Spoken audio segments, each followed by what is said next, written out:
অবশেষে পৌঁছে গেছিলাম বালুরঘাট। বালুরঘাটে একটা আত্রাই নদী আছে, সেই নদীর কাছে এসে পৌঁছে গেছি। দেখছি নদীর জল পুরো ভরে গেছে কানায় কানায়। তো নদীতে পারাপার হওয়ার জন্যে নৌকা ইউজ হয়। যখন জল বেশি হয়ে যায় তখন এই নৌকা দিয়ে যাতায়াত করতে হয়। আর জল যখন কম থাকে, অল্প জল থাকে, তখন চাটাই, পাশে চাটাই করা থাকে, সেই চাটাইয়ে যাতায়াত করতে হয়।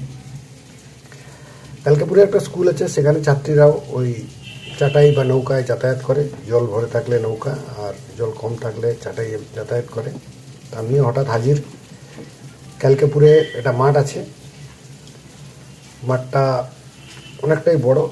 কালিকাপুর আর ডাকরার দুটো মিলে একটা মাঠ আছে, বিশাল বড়। সেখানে একদিন ব্যাপী ফুটবল খেলার আয়োজন করা হয়েছিল, তাই আমি গেছিলাম দেখতে। তো সেখানে আমি ওই নৌকা দিয়ে পারাপার করতে হয়েছে আমাকে, আপনাদেরকে শেয়ার করলাম। আপনারা গিয়ে থাকলে অবশ্যই কমেন্টে জানাবেন, না গিয়ে থাকলে আমাকে দেখার সুযোগ করে দিন। কালিকাপুর হচ্ছে সেই রঘুনাথপুর, বালুরঘাট রঘুনাথপুর থেকে যদি ঘাট আছে, সেই ঘাট থেকে কালিকাপুর যাওয়ার রাস্তা আছে। সেই কালিকাপুর হয়ে ডাকরা যাওয়া যায়। বন্ধুরা, কেমন লাগলো আমার জার্নি অবশ্যই আমাকে জানাবেন।